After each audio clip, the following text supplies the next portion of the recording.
তুই অন্তত সিগারেট খাস, তাও আবার এই রোজার মাসে? আমি খাই, আমি আমার নিজের টিয়াতে খাই।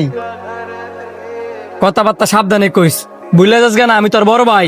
বড় ভাই দেখে কি হয়েছে? তোর কি ওর মাথায় দিলে নাচমু?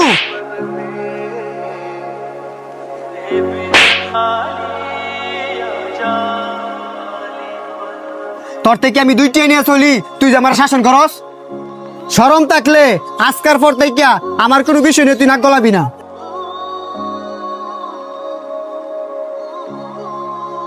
আপনার ছোট ভাই না? আপনার সংসারের বড় না? বেকার?